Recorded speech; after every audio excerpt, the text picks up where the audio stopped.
Morning guys. आज का video start करने से पहले हम थोड़ा लास्ट वीडियो के ऊपर फोकस करते हैं। लास्ट वीडियो में हमने डिस्कस किया था, एक शब्द आया था मिलिट्री कोड। तो मिलिट्री कोड क्या होता है सुन लेना। मिलिट्री कोड एक्चुअल में क्या होता है, जितने भी सोल्जर हैं, मिलिट्री से रिलेटेड जो लोग हैं जो मिलिट्री में काम करते हैं, और जितने भी प्रिजनर हैं, प्रिजनर का मतलब होता है जिनको कैदी बनाया गया है, जिसको युद्ध में कैदी बनाया गया, वॉर प्रिजनर जिसको कहेंगे। तो वॉर प्रिजनर के जितने भी प्रिजनर हैं और मिलिट्री के में काम करने वाले जितने भी सोल्जर्स हैं, उनके द्वारा अगर कोई क्राइम किया जाता है तो उसकी हियरिंग जो होती है वो मिलिट्री कोर्ट में होती है। समझ में आ गया। तो मिलिट्री से रिलेटेड सोल्जर और जो वॉर प्रिजनर जो होते हैं उनके द्वारा कोई क्राइम किया जाता है तो उसकी हियरिंग जो है वह मिलिट्री कोर्ट में होती है। और मिलिट्री कोर्ट के कुछ अपने अलग रूल्स रेगुलेशन होते हैं, उनके अपना एक अलग पूरा सिस्टम है। तो मिलिट्री कोर्ट के द्वारा जो डिसीजन लिया जाता है उसको आप सुप्रीम कोर्ट में अपील नहीं कर सकते हैं। ये था मिलिट्री कोर्ट। चलो आज आगे बढ़ते हैं। Power to give special order for appeal.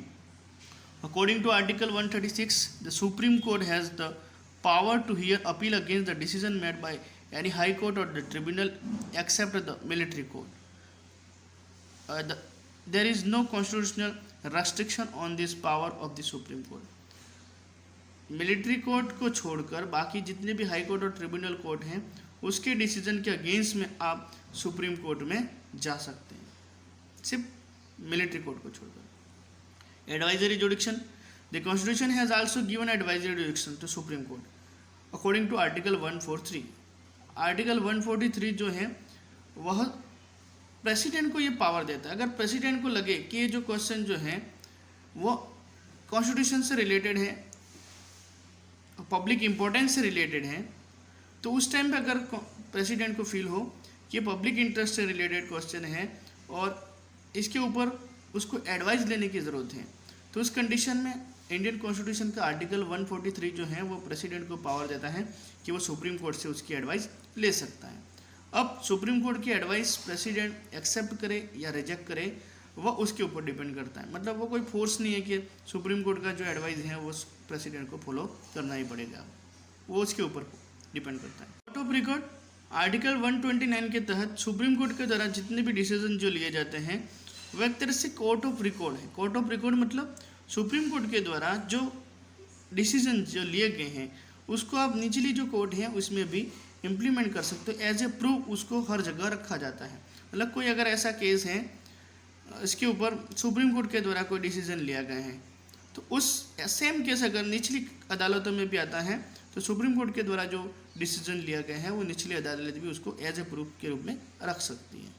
और सुप्रीम कोर्ट के द्वारा जो डिसीजन दिया गया है उसके ऊपर कोई क्वेश्चन नहीं उठा सकता है। मतलब वो सुप्रीम कोर्ट ने जो डिसीजन दिया वो फाइनल है, उसको आप चैलेंज नहीं कर सकते हो। Secondly, this court can punish anyone charging him with contempt up to court.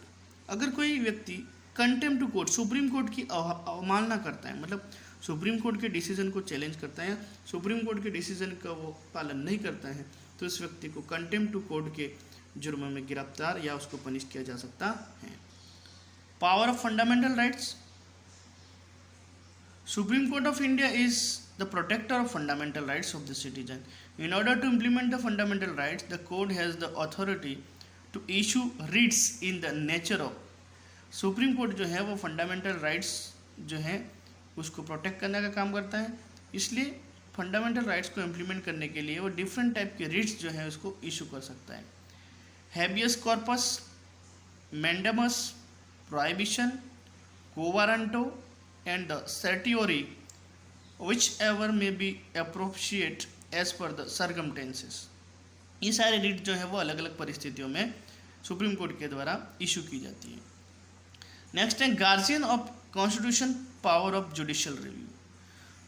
हमारे कॉन्स्टिट्यूशन में सुप्रीम कोर्ट को ये पावर दी गई है कि अगर कोई कॉन्स्टिट्यूशन का एक्सप्लोरेशन करता है या कॉन्स्टिट्यूशन के ऊपर जाने का काम करता है तो इस कंडीशन में कॉन्स्टिट्यूशन को प्रोटेक्ट कौन करता है? कॉन्स्टिट्यूशन को प्रोटेक्ट करने का जो काम है वह सुप्रीम कोर्ट का है। मतलब अगर कॉन्स्टिट्यूशन से रिलेटेड कोई क्वेश्चन आता है तो उसको एक्सप्लेन करने का जो पावर जो है वो सुप्रीम कोर्ट को दिया गया है। This means that the supreme court has the authority to examine the validity of law from article 131 and article 132 gives the supreme court the authority to review the law form by the union or the state government. Central government या union government दोनों एक ही है, central government, union government या national government.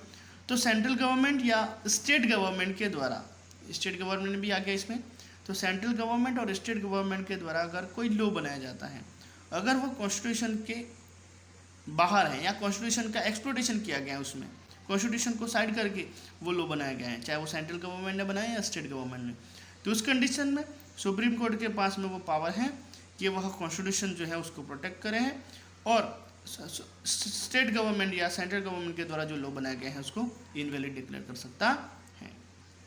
This power of the supreme court is known as the power of judicial review. Supreme court की इस power को power of judicial review कहा जाता है।